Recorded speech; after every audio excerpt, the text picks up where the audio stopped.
नमस्कार साथियों।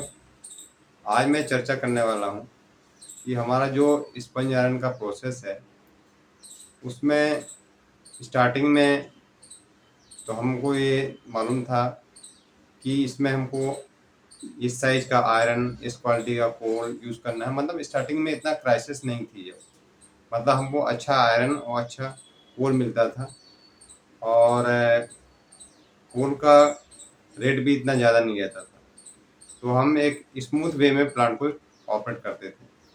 लेकिन उसके अकॉर्डिंग हम लोग का नॉलेज भी सीमित था, क्योंकि कुछ लोगों को ही इसके बारे में, इसके प्रोसेस के बारे में तो जानकारी थी।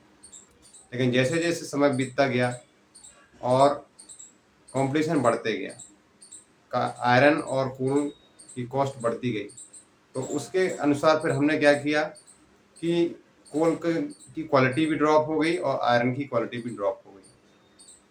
आज हमारा मोटिव यही रहता है कि हम लो ग्रेड आयरन यूज़ करें, लो ग्रेड कोयला यूज़ करें और उसमें एक अच्छा रिजल्ट दे पाएँ।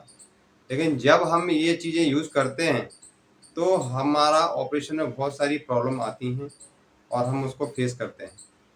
तो ऐसी एक प्रॉब्लम मैंने फेस की, जिसके बारे में मैं आपको बताने वाला हूँ। जनरली जब हम लो ग्रेड का आयरन यूज़ करते हैं जिसमें मड ज़्यादा रहता है, तो और यदि ये जो सीज़न है बारिश का सीज़न है, तो इसमें हम जो यूज़ करते हैं लो ग्रेड आयरन, तो उसमें मड रहता है। तो मैंने ये प्रॉब्लम फेस की कि किल्न का जो इनलेट कोन है, जहाँ फीड ट्यूब का डिस्चार्ज होता है, वहाँ पर एक मड का रिंग फॉर्म हो गया और जिसके कारण क्या हो रहा था कि किल में बैक स्प्लिट मतलब बैक फ्लो बढ़ गया और किल ने बहुत आरपीएम ले लिया। तो मैंने वो प्रॉब्लम को कैसे फेस किया और उसको सॉल्व किया, सॉर्ट आउट किया, तो ये जो एक्सपीरियंस है वो मैं इस वीडियो में आप लोग के साथ शेयर कर रहा हूँ। R K information, like, subscribe, share and press the bell icon. जब मेरा किल का इनलेट कॉन में या फिर को डिस्चार्ज होता है, रिंग फॉर्म हो गया और एक कंडीशन ऐसे आ गई कि किल के अंदर फीड जा ही नहीं रहा था। मतलब ऐसा आ गया कि मेरे को किल को शट डाउन करना पड़ेगा। तो फिर मैंने क्या किया, पहले सोचा कि उसको वाटर स्प्रे बढ़ाते हैं, मैंने पानी की क्वांटिटी बढ़ाते हैं और मैंने ऊपर सेल के ऊपर भी वाटर स्प्रे किया ताकि हो सकता है ये और कूल हो और कोलैप्स हो जाए, परंतु वैसा नहीं हुआ। मैंने जैसे ही वाटर की क्वांटिटी बढ़ाई और सेल के ऊपर भी वाटर स्प्रे किया, ये रिंग और बड़ा हो गया और ये कंडीशन आ गई कि मटेरियल किल्न के अंदर जाना बंद हो गया। तो उस समय मैंने उसको क्लियर करने के लिए किल्न को होल्ड लिया और फीडिंग बंद की और कंटिन्यू रोटेशन दिया किल्न को, ताकि जो कौन एरिया मटेरियल है वो आगे ट्रेवल कर जाए। और जो रिंग थी उसको मैंने, क्योंकि एम्प्टी जोन हो गया, वो रिंग ऑटोमेटिक गर्म हो गई। गर्म होने के बाद उसको एक लंबी लेंथ का पोकिंग रॉड बनाया और फीड ट्यूब के जरिए उसको डाल के कंटिन्यू उसमें पोकिंग करवाया। इसके लिए मैंने किल को कभी कभी खड़ा किया, कभी 0.1 आरपीएम किया, कभी 0.05 आरपीएम किया, क्योंकि जो पोकिंग रॉड थी वो अंदर वेट मटेरियल था, गीला मटेरियल था, तो अंदर स्टिक हो जाती थी, मतलब बाहर नहीं आती थी। तो उस कंडीशन में किल को खड़ा करना पड़ता था और फिर बाहर निकालना पड़ता था। और जैसे जैसे टाइम होता गया और वो जो अंदर वाला जो रिंग है गर्म होते गया, गर्म होने के बाद एक कंडीशन ऐसे आई, क्योंकि उसमें भी कोल का डस्ट रहता है साथ में, तो वो पूरा वहाँ पे हीटिंग दिखने लगी मेरे को। और जैसे जैसे हीटिंग दिखने लगी, मटेरियल जो है स्पीड से अलग होने लगा। तो ऐसे करके इनको होल्ड करके रिंग को मैंने पूरा कोलैप्स किया, रिमूव किया और ऑपरेशन को नॉर्मल किया। उसके बाद मैंने देखा कि मेरा किल का आरपीएम नॉर्मल हो गया है और मटेरियल भी स्मूथ वे में किल के अंदर जा रहा है। तो मैंने ये चीज़ ऑब्जर्व की कि बारिश के समय यदि आप मड वाला आयरन यूज कर रहे हैं तो ये ध्यान रखें कि उसमें वाटर की क्वांटिटी ज़्यादा मत रखें। कभी कभी क्या होता है कि हम लोग मटेरियल स्मूथ फीड ट्यूब में इंसर्ट हो, इसके लिए वाटर स्प्रे करते हैं कंटिन्यू। तो वो यदि करते हैं तो इतनी क्वांटिटी फिक्स करें कि जिससे मटेरियल सिर्फ फीड ट्यूब से नीचे स्लाइड करके इंसर्ट हो, ना कि ज़्यादा। यदि आप ज़्यादा वाटर स्प्रे करेंगे तो ये प्रॉब्लम आएगी, और ये प्रॉब्लम हर किल में नहीं आती। कभी कभी फीड ट्यूब की जो पोजीशन रहती है उसके कारण ये जो है प्रॉब्लम आती है।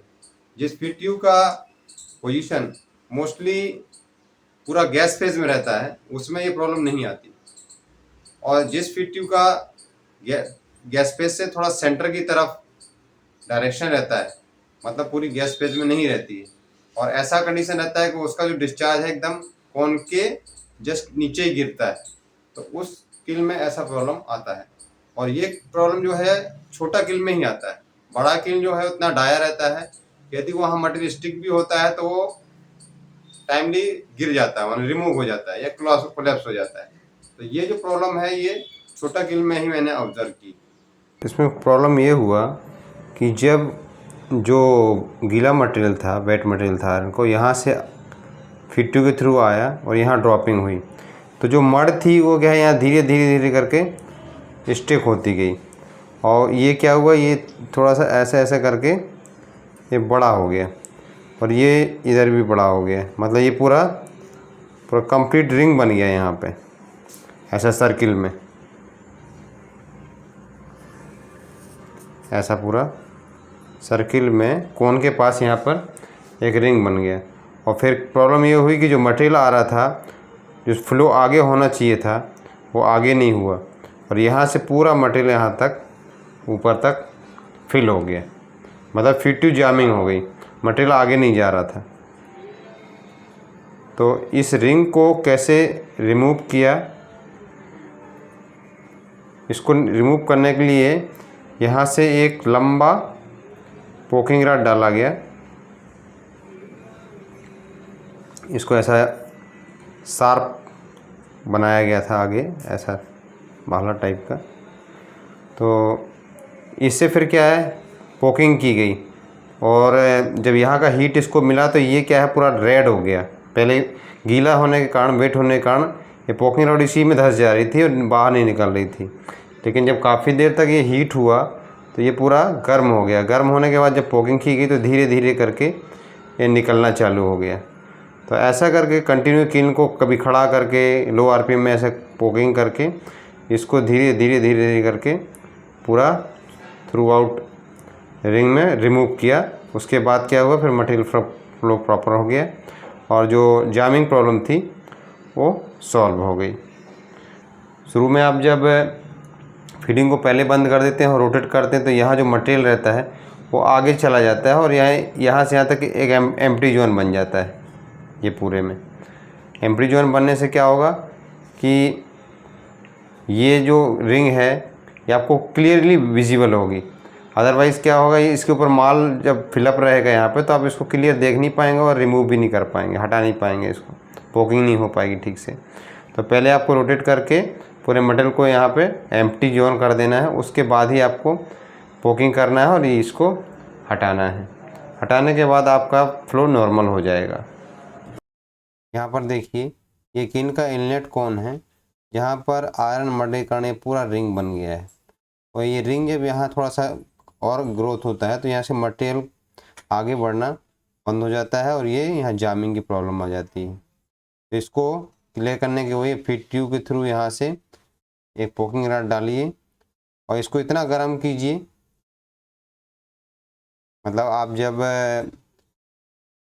को किल का आरपीएम बढ़ा के आगे शिफ्ट कर देंगे तो यहाँ एक एम्प्टी जोन बन जाएगा और किल की हीट के कारण यहाँ पे क्या ड्राइनेस आ जाएगी और इसमें थोड़ा सा हीटनेस हो जाएगी, हीट दिखने लगेगी आपको। और यहाँ से फिर आप पोकिंग करके इसको ब्रेक कर सकते हैं और ब्रेक करने के बाद आपका जो प्रॉब्लम है वो सॉल्व हो जाएगी। यहाँ पर देखिए ये पोकिंग का प्रोसेस है। ये सामने जो दिख रहा है वो रिंग दिख रहा है आपको, ये लंबा रॉड से उसको पोकिंग कर रहे हैं और वो रिमूव होते जा रहा है। तो इस टाइप से इसको करना पड़ेगा तब ये पूरा रिमूव होता है। और सपोज़ कीजिए कि जो मड रिंग यहाँ बना है यदि वो यहाँ पर फॉर्म हो जाए इस वाले एरिया में, तब आप क्या करेंगे। तो इस कंडीशन में तो आप यहाँ से कुछ पोकिंग भी नहीं कर सकते ना इसको रिमूव कर सकते। तो उस कंडीशन में आप ये कर सकते हैं कि आप जो मटेरियल चला रहे हैं, जो स्लरी वाला मटेरियल चला रहे हैं, उसको चेंज ओवर कर दीजिए। या तो जैसे आपके पास यदि पेलेट अवेलेबल है तो 1-2 दिन के लिए आयरन का सोर्स को चेंज कर दीजिए, माना पेलेट में कन्वर्ट कर दीजिए। उससे क्या होगा, पेलेट जो है ना हाई टेम्परेचर वेयर करता है, उससे ये एकदम हीट हो जाएगा और हीट होके ये पाउडर में कन्वर्ट हो जाएगा। माना ये जैसे ही इसमें जो मॉइस्चर है वो रिलीज होगा, ये क्या करेगा, फट जाएगा और डस्ट में कन्वर्ट हो जाएगा और ये ऑटोमेटिक यहाँ से क्या होगा, रिमूव हो जाएगा। और फिर उसके बाद आप चाहें तो वापस अपने जो आयरन आपका चल रहा है उसमें आ सकते हैं। मतलब इसको वही है कि आपको सोर्स को चेंज करके ही इसको आप हटा सकते हैं। RK information, like, subscribe, share and press the bell icon.